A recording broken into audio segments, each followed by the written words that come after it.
बहू को मिला प्रेग्नेंट औरतों से भरा ससुराल। आओ आओ पारुल बहुरिया, अपने नए घर में प्रवेश करो। तुम्हारा स्वागत है हमारे घर में। चलो पारुल, बाहर वैसे ही बहुत ठंड है, चलो जल्दी अंदर। हे भगवान, जब नई बहू आती है तो उसका स्वागत करने ससुराल के सभी लोग आते हैं। यहाँ तो सिर्फ बूढ़ी दादी सास है। ऊपर से ये घर बाहर से कितना बड़ा और पुराना लग रहा है, जैसे कोई राजघराना हो। आओ बहू, अपने शुभ कदमों से इस घर को पवित्र करो। अरे सोच क्या रही हो, चलो भी अब घर के अंदर। ऐसा कहकर पारुल ने राहुल का हाथ पकड़ा और धीरे से घर की दहलीज पार की। दरअसल आज ही पारुल और राहुल की शादी हुई है और काफी सारे अरमानों के साथ वो भी अपने ससुराल आई थी। लेकिन जैसे ही वो अपने ससुराल में अंदर हॉल में दाखिल हुई, उसकी आंखें फटी की फटी रह गईं। पूरा हॉल परिवार की औरतों से भरा पड़ा था, जिनके बेबी बम्प साफ दिख रहे थे। पारुल हैरानी से घूर घूर कर सभी को देख रही थी। तभी आओ पारुल, तुम्हारा स्वागत है।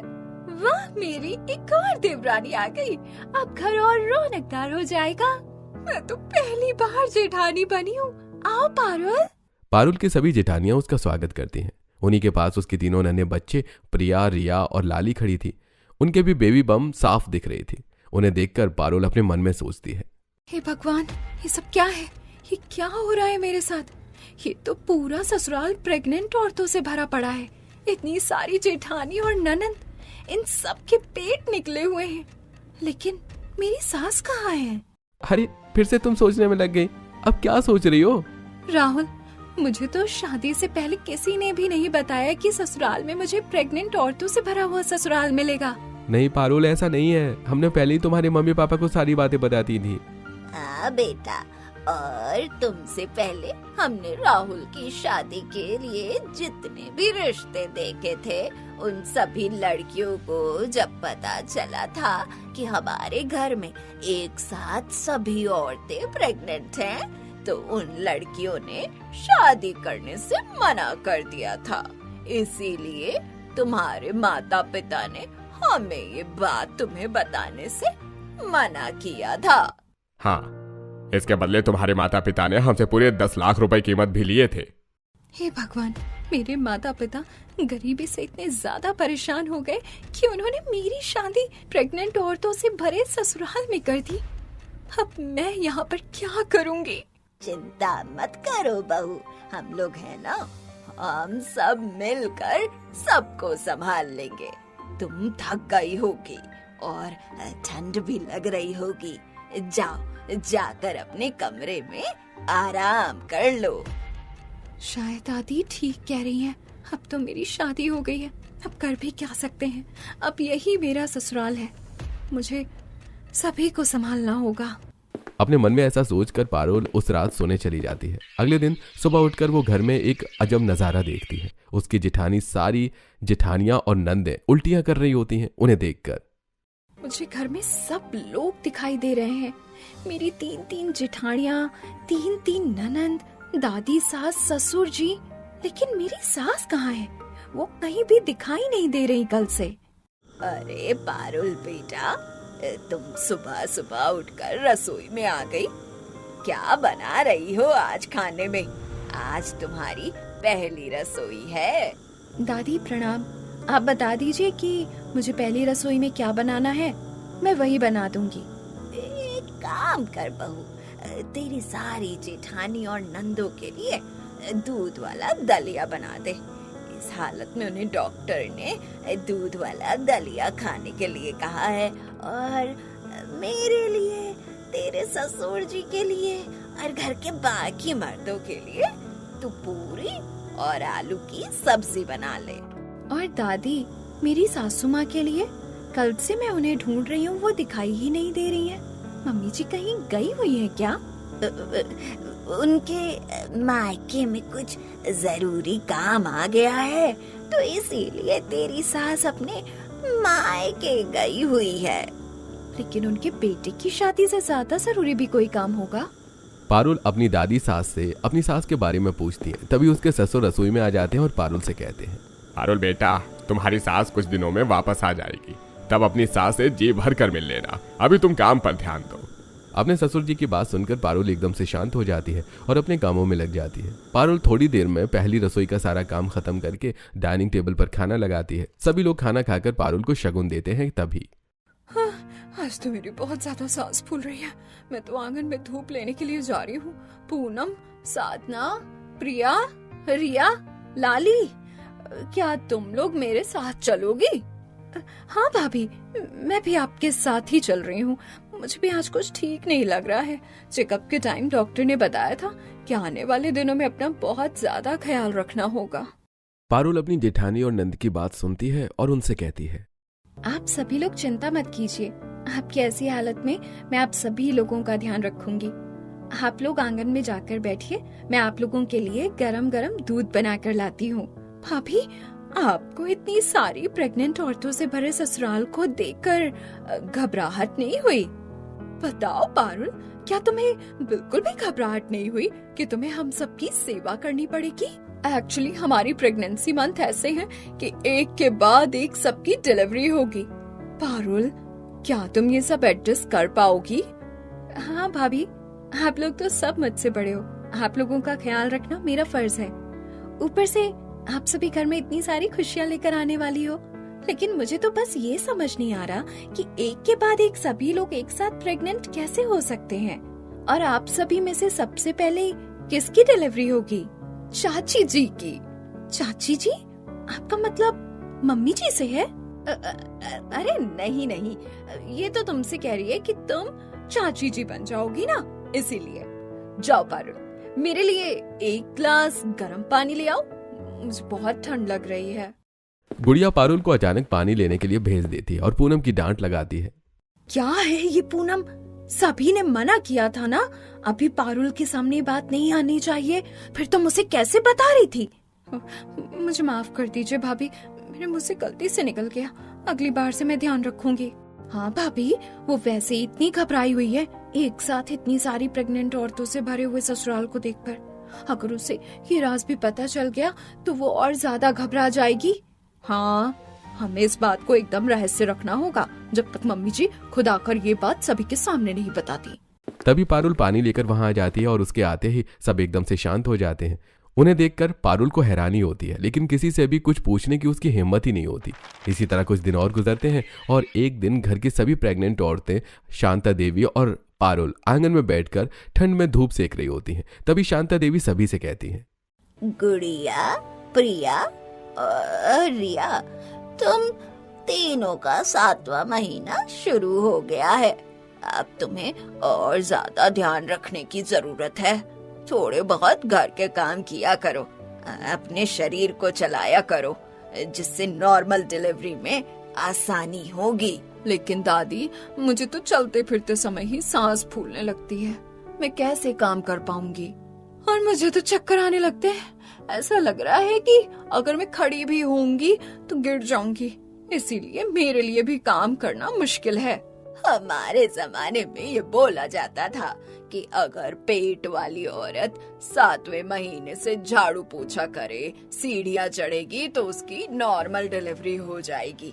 लेकिन आजकल की बहू बेटियां तो इतनी कमजोर हैं कि कुछ काम करते ही चक्कर खा कर गिर जाती हैं। शांता देवी की बात सुनकर सभी प्रेग्नेंट औरतें उदास हो जाती हैं। लेकिन तभी पारुल सभी से कहती है, दादी आप चिंता मत करो, मेरे पास एक तरीका है जिससे सभी भाभियों और दीदियों के हाथ पैर भी चलेंगे और उनकी तबीयत भी खराब नहीं होगी। अच्छा पारुल, बताओ जरा कौन सा तरीका है तुम्हारे पास? भाभी, शादी से पहले मैंने अपने आसपास देखा है कि जो प्रेग्नेंट औरतें होती हैं, अगर योगा करना शुरू कर दें तो उनके हाथ पैरों की एक्सरसाइज भी हो जाती है और उनकी नॉर्मल डिलीवरी भी आसानी से हो पाती है। पेट वाली औरतें योगा कैसे कर पाएंगी? अरे दादी, आपको नहीं पता, प्रेग्नेंट औरतों के लिए अलग अलग योगासन बताए जाते हैं। मैं YouTube पर कई वीडियो देखती हूँ, उनमें से देखकर मैं सभी दीदी और भाभियों को वो वाला योगा सिखा सकती हूँ। तब तो बहुत सही रहेगा। कल से ही हम लोग एक साथ योगा करना शुरू करेंगे। कल सुबह 8 बजे सभी आंगन में आ जाएंगे और पारुल हमें योगा करना सिखाएगी। हाँ, बहुत अच्छा। पारुल बेटा, तुम सबका ध्यान रख लोगी ना? आप चिंता मत करो, मैं सभी का ध्यान रख लूंगी।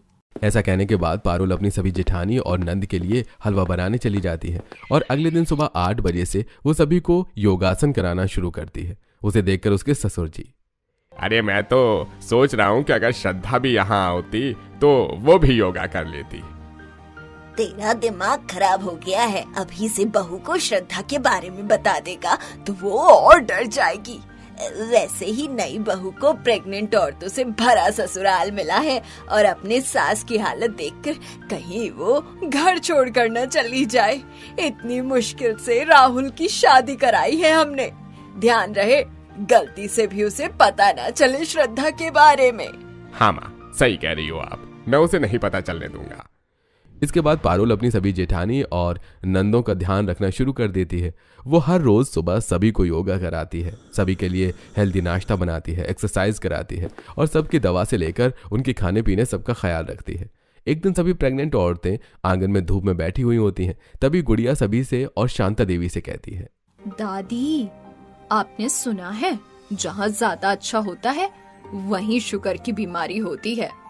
हाँ बेटा, लेकिन तुम ये सब क्यों कह रही हो? हमारे घर में किसको शुगर की बीमारी हो गई है? किसी को शुगर की बीमारी नहीं हुई है, लेकिन हमारी नई बहू हमें कुछ ज्यादा ही मिठास भरी नहीं लग रही है।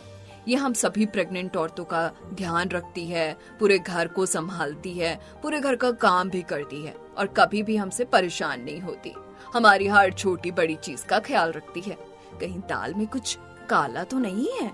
हाँ भाभी, मुझे भी यही लगता है। कहीं पारुल के मन में कुछ और तो नहीं है और चेहरे पर कुछ और? नहीं, ऐसा नहीं है। मेरी पार की नजरों ने उसे पहचान लिया है। ऐसा कुछ भी नहीं है। तुम लोग फालतू का कुछ मत सोचो। लेकिन एक बार ये सोचने में क्या हर्ज हो सकता है कि हम जो सोच रहे हैं वो गलत हो। लेकिन अगर हम जो सोच रहे हैं वो सही हुआ तो हमें बहुत नुकसान होगा। अगर पारुल लालच में आकर ये सब कर रही होगी तो कहीं हम सबको बर्बाद ना कर दे। तो हमें पारुल की परीक्षा लेनी चाहिए। क्यों ना हम उसका टेस्ट लें?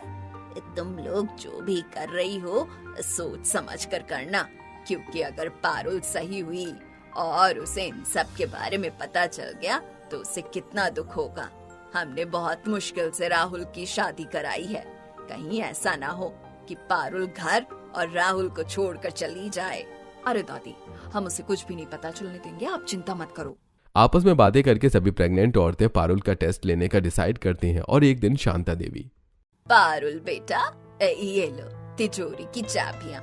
अब तुम तो देख ही रही हो घर की सभी औरतें पेट से हैं। किसी से कोई काम नहीं हो रहा तो तुम्हें ही सब देखना है। तो अब ये जिम्मेदारी तुम ही संभालो। घर के खर्चे से लेकर सब तरह के लेन देन तिजोरी में से कर देना। नहीं दादी, ये जिम्मेदारी बहुत बड़ी है, मैं नहीं संभाल पाऊंगी, आप ही संभालो। अब मेरी बूढ़ी हड्डियों में इतनी ताकत नहीं है कि पूरे घर की जिम्मेदारी उठा सकूं। ऊपर से 7 प्रेग्नेंट औरतों की जिम्मेदारी और घर की जिम्मेदारी। तुम्हें इसमें मेरी मदद करनी पड़ेगी। इसीलिए तिजोरी की चाबी तुम ही संभालो। दादी, लेकिन घर में तो 6 ही प्रेग्नेंट औरतें हैं ना, 3 भाभी, 3 दीदी, 7 कैसे हुई? अरे कुछ नहीं, मैंने गलती से बोल दिया। दरअसल 6 ही प्रेग्नेंट औरतों की जिम्मेदारी है और ऊपर से तुम्हारी सास भी यहाँ नहीं है, तो अपनी सास की जिम्मेदारी तो तुम्हें ही निभानी पड़ेगी ना। जी ठीक है दादी, जैसा आप सही समझे, मैं जिम्मेदारी संभालने के लिए तैयार हूँ। पारुल घर की तिजोरियों की चाबी ले लेती है। सभी प्रेग्नेंट बहुएं और बेटियां खुश हो जाती हैं कि अब वो पारुल का टेस्ट ले पाएंगी।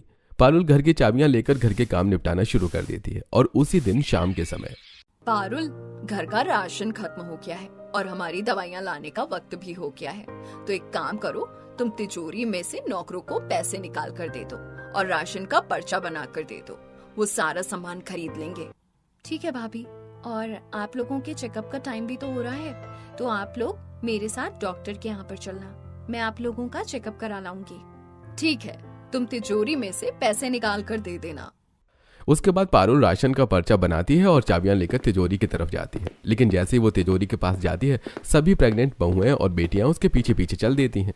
आज पता चल जाएगा कि पारुल वाकई में हमारी फिक्र करती है या फिर किसी लालच में आकर फिक्र करने का दिखावा कर रही है। हाँ, लेकिन आप लोग धीरे धीरे बात करो, कहीं पारुल भाभी सुन ना ले। अगर उन्होंने सुन लिया तो वो बुरा मान जाएंगी। हाँ, सब लोग कमरे के बाहर छुपकर ही देखेंगे कि वो तिजोरी में से कितने पैसे निकालती है। कोई भी आवाज नहीं करेगा। चलो चुपचाप से सभी लोग। सभी औरतें तिजोरी वाले कमरे के बाहर छुपकर पारुल को देखती हैं। पारुल तिजोरी में से दादी के बताए हुए 10,000 रुपए निकालती है और तिजोरी का ताला लगाकर वापस बंद कर देती है और वो पैसे लाकर नौकरों को दे देती हैं। ये देखकर सभी प्रेग्नेंट औरतें के मन में तसल्ली होती है कि चलो अच्छा है कि आज इसने बेईमानी नहीं की। लेकिन तभी देख लिया तुम लोगों ने, हो गई तसल्ली। मैंने पहले ही कहा था कि पारुल एक सच्ची ईमानदार लड़की है। तुम लोग बेकार में ही उस पर शक कर रही थी। लेकिन दादी, अभी तो ये पहला टेस्ट था। हो सकता है कि वो इतनी जल्दी अपनी सच्चाई बाहर नहीं आने देना चाहती हो। एक तो टेस्ट और लेने दीजिए, फिर पता चलेगा कि उसके मन में सच्चाई क्या है। तुम लोग अच्छे से सोच समझ लो, अगर बाद में कोई भी गड़बड़ हुई तो उसकी जिम्मेदार तुम लोग होगी। हाँ दादी, आप बिल्कुल भी चिंता मत करो, हम सब संभाल लेंगे। अपनी दादी सास को तसल्ली देकर गुड़िया घर की बाकी सभी औरतों से कहती है, मेरे पास पारुल का टेस्ट लेने के लिए एक और तरीका है। आज हम ही सब लोग डॉक्टर के यहाँ पर जाएंगे तो डॉक्टर की फीस 5,000 होगी, लेकिन मैं पारुल को 8,000 रुपए दूंगी। फिर बाद में देखूंगी कि वो हमें पैसे वापस करती है या नहीं। हाँ हाँ भाभी, ये तरीका सही रहेगा। इससे हमें पता चल जाएगा कि पारुल वाकई में कितनी लॉयल है और वो कितना ईमानदारी से हम सबका ध्यान रख रही है। जी हाँ, ठीक है, ऐसा ही करते हैं। चलो हम सब लोग तैयार हो जाते हैं और डॉक्टर के यहाँ चलते हैं। पारुल भाभी को भी ले चलते हैं।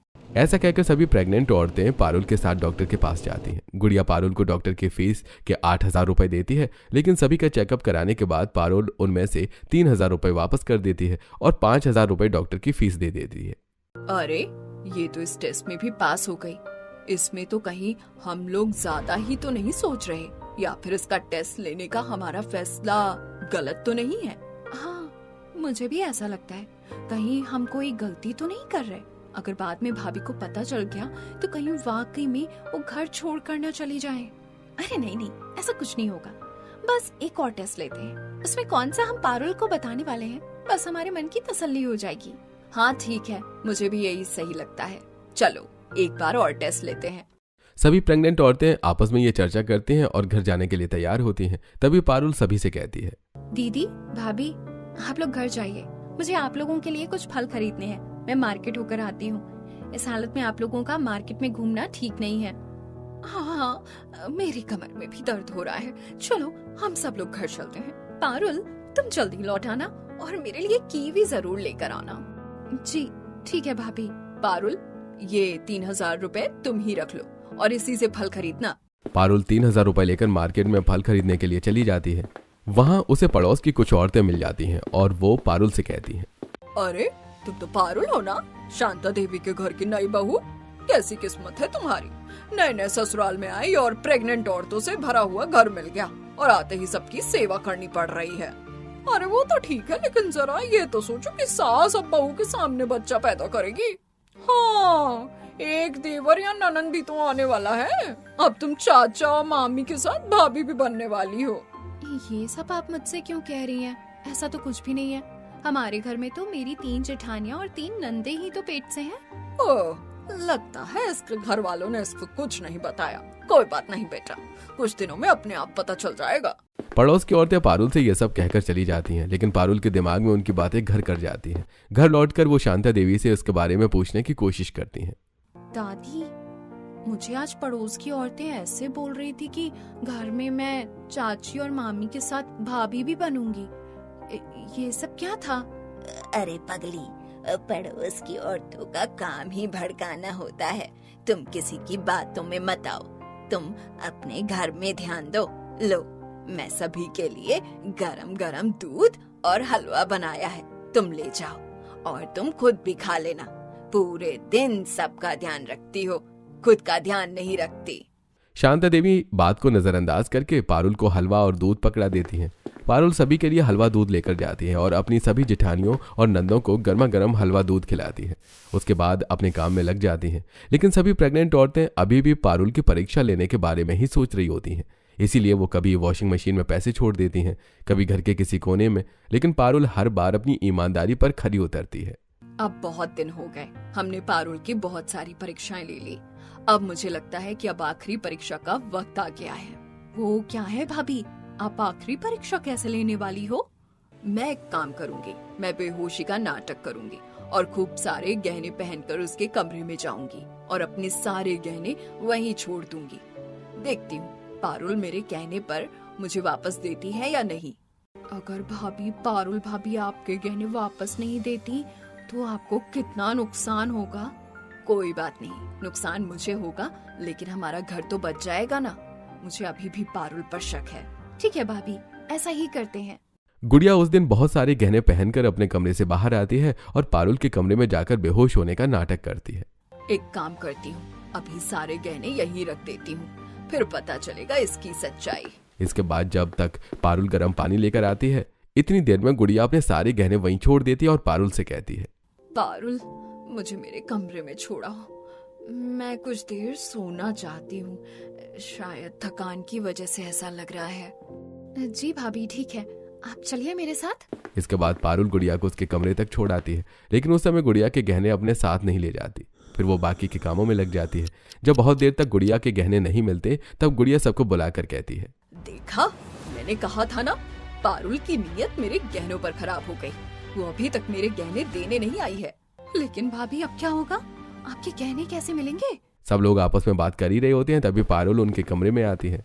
गुड़िया भाभी, आप सुबह जब मेरे कमरे में बेहोश हुई थी तो अपने सारे गहने वहीं छोड़ आई थी।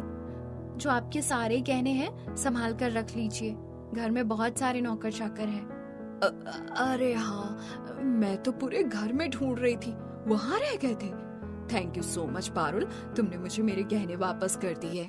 पारुल मुस्कुराकर कमरे से चली जाती है और सभी तसल्ली की सांस लेती हैं कि चलो पारुल ईमानदार है। तभी शांता देवी कमरे में आती है। अब तो तुम लोगों को विश्वास हो गया ना कि पारुल कितनी ईमानदार है। अब उसका कोई भी टेस्ट मत लेना। हाँ दादी, अब हमें विश्वास हो गया है। हम अब पारुल का कोई भी टेस्ट नहीं लेंगे। सभी लोगों को पारुल के ऊपर विश्वास हो जाता है और सभी डिसाइड करते हैं कि उसका कोई भी टेस्ट नहीं लिया जाएगा। कुछ दिन ऐसे ही हंसी खुशी बीतते हैं और एक दिन सभी प्रेग्नेंट औरतें आंगन में बैठकर बात कर रही होती हैं। सभी के पैरों में सूजन आ रही होती है और पारुल सभी के लिए तेल गर्म करने के लिए गई हुई होती है। कभी कभी मुझे लगता है कि हमने पारुल का टेस्ट लेकर गलत किया। अगर कभी उसे पता चल गया तो उसे कितना बुरा लगेगा। अरे कोई बात नहीं, हमारे मन की तसल्ली तो हो गई ना। और कौन सा हम उसे ये बताने वाले हैं? मैंने तो पहले ही कहा था कि इस तरह किसी भी बहू की परीक्षा लेना अच्छी बात नहीं है। तुम लोगों ने उस पर शक किया और देखो, उसने तुम सब लोगों को गलत साबित कर दिया। अब तो तुम्हें तसल्ली हो गई ना। इसी समय पारुल वहां आती है, सभी की बात सुन लेती है और हैरान रह जाती है। उसके हाथ में गरम गरम तेल की कटोरी नीचे गिर जाती है और वो रोने लग जाती है। वो रोते रोते सबसे कहती है, मुझे नहीं पता था आप लोग मुझ पर इतना शक कर रहे हो। मैंने अपने मन से आप लोगों की सेवा की थी और आप लोगों को अपना मानती थी। और आप लोग प्रेग्नेंट हो, इसलिए मुझे आप लोगों की चिंता भी होती थी। लेकिन मुझे नहीं पता था कि आप सभी लोग मेरा टेस्ट ले रहे हो। मुझे उम्मीद नहीं थी कि मेरे ससुराल में मुझे इतना गलत समझा जाएगा। नहीं नहीं पारुल, तुम गलत समझ रही हो। हम तो बस। नहीं भाभी, अब मैं सब कुछ समझ चुकी हूँ। अब मुझे यहाँ नहीं रहना। मैं अपने मायके जा रही हूँ और मैं कभी वापस नहीं आऊंगी। पारुल रोते रोते आंगन से घर के अंदर की तरफ जाती है। तभी अचानक उसकी सास श्रद्धा वहां आ जाती है। दरअसल उसके ससुर विक्रम जी ने दूसरी शादी की थी, इसीलिए उसकी जो सास थी वो काफी कम उम्र की थी और वो भी प्रेग्नेंट थी। उसका 8वां महीना पूरा हो गया था। कभी भी श्रद्धा की डिलीवरी हो सकती थी और वो इसीलिए आज अपने मायके से वापस आई थी। उसे देखकर पारुल एकदम से हैरान हो जाती है और उससे पूछती है, आप कौन है और आप भी प्रेग्नेंट हैं? क्या आप भी हमारे ही परिवार की हैं? हाँ बेटा, मैं तुम्हारी सास हूँ। लेकिन आप तो काफी जवान हैं और प्रेग्नेंट भी हैं। मेरी सास कैसे प्रेग्नेंट हो सकती है? अब बेटा, तुम्हारे ससुर जी ने अपनी पहली पत्नी के मरने के बाद उन्होंने मुझसे दूसरी शादी की। अभी हमारी शादी को कुछ ही साल हुए हैं। अचानक से एक दिन मुझे पता चला मैं प्रेग्नेंट हूँ। अब मैं क्या ही कर सकती थी, और राहुल की शादी भी करनी थी। कोई भी हमारे घर में सास को प्रेग्नेंट देखकर अपनी बेटी की शादी करने के लिए तैयार नहीं था, इसीलिए हमने तुमसे ये सब छुपाया। लेकिन मैं तो दादी से कितनी बार कह चुकी थी कि मुझे बता दो, लेकिन किसी ने भी मुझे सच्चाई नहीं बताई। आप लोग मेरे साथ ऐसा कर सकते हैं? पहले मुझसे सच्चाई छुपाई गई थी, फिर मेरी परीक्षा ली गई। पारुल एकदम से रोने लग जाती है। तभी श्रद्धा उससे कहती है, बेटा तुम चिंता मत करो, अब मैं आ गई हूँ। अब तुमसे कोई कुछ भी नहीं कहेगा, न कोई तुम्हारी परीक्षा लेगा। दरअसल ये सब हम लोगों ने अपनी ही भलाई के लिए किया था। तुम तो देख ही रही हो कि पूरा घर प्रेग्नेंट औरतों से भरा हुआ है, और शादी के समय तुम्हारे पिताजी ने हमसे 10 लाख रुपए भी लिए थे। तो हमें लगा था कि कहीं तुम्हारे पिताजी की तरह तुम भी लालची तो नहीं हो। अपनी सास की बात सुनकर पारुल को सारी बातें समझ में आती हैं और वो सभी से माफी मांगती है। उसके बाद अचानक से श्रद्धा जी को लेबर पेन शुरू हो जाता है और वो एकदम से कराहने लगती हैं। क्या हुआ मम्मी जी आपको? लगता है अस्पताल जाने का समय आ गया है, लेकिन इसकी तो हालत बिगड़ती जा रही है। हमें क्या करना चाहिए? एक काम करती हूँ, मैं गर्म पानी लेकर आती हूँ। मुझे पता है कि ऐसे समय में क्या करते हैं। आप लोग चिंता मत करिए, जल्दी से सभी को बुलाइए, मम्मी जी को अस्पताल लेकर जाना है। पारुल फटाफट से गर्म पानी लेकर आती है और गर्म पानी अपनी सास के पेट पर लगाती है। उसके बाद घर के बाकी सारे मर्द आते हैं और श्रद्धा देवी को अस्पताल लेकर जाते हैं। लेकिन जैसे ही श्रद्धा दीदी हॉस्पिटल पहुंचती हैं, पीछे से गुड़िया और प्रिया को दर्द होना शुरू हो जाता है। हे भगवान, घर के सभी मर्द तो चले गए, लेकिन अकेली मैं ये सब कैसे संभालूंगी? भाभी, मुझे बहुत तेज दर्द हो रहा है, मैं क्या करूं? मैं कुछ नहीं कर सकती। तुम चिंता मत करो दीदी, मैं कुछ करती हूँ।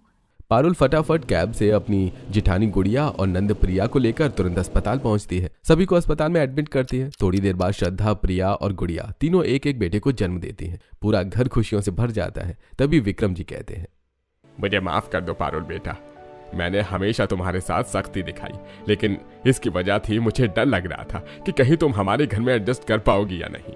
नहीं नहीं पापा जी, ऐसा मेरा फर्ज था। आप सभी लोग मेरे परिवार के लोग हैं। पारुल सभी को बधाई दे रही होती है। तभी अचानक से वो खुद भी बेहोश हो जाती है। सभी लोग एकदम घबरा जाते हैं। अरे पारुल, तुम्हें क्या हुआ? तुम्हारी तबीयत कैसे खराब होगी? शायद पूरा दिन काम करती रहती है, इतनी भाग दौड़ के चक्कर में इसकी तबीयत खराब हो गई होगी। चलिए इसका डॉक्टर से चेकअप कराते हैं। सभी लोग फटाफट पारुल को भी अस्पताल के कमरे में ले जाकर लेटाते हैं और डॉक्टर उसका चेकअप करती है। चेकअप करने के बाद, बधाई हो, आपकी सबसे छोटी बहू भी प्रेग्नेंट है। इसको 3रा महीना चल रहा है, सब लोगों को इसका ध्यान रखना होगा। पारुल की प्रेगनेंसी की खबर सुनकर सभी खुश हो जाते हैं। तभी उसके ससुर विक्रम जी, घर में सभी प्रेग्नेंट औरतों में से 3 औरतों की डिलीवरी तो हो गई है, अब हमारे घर में एक नया मेहमान आने वाला है। तभी शांता देवी पारुल के कमरे में आती हैं और कहती हैं, पारुल बेटा, तुमने प्रेगनेंसी में अपनी सभी जेठानियों नंदों का इतना ख्याल रखा, अब तुम्हारी बारी है। अब हम सभी लोग मिलकर तुम्हारा ख्याल रखेंगे और ये ससुराल अब तुम्हारी प्रेगनेंसी में तुम्हारी सबसे बड़ी ताकत बनकर दिखाएगा। इसके बाद कुछ महीने बीतते हैं और धीरे धीरे एक एक करके डिलीवरी हो जाती है और सभी औरतें अपने नन्हे नन्हे बच्चों के साथ पारुल का भी ध्यान रखती हैं।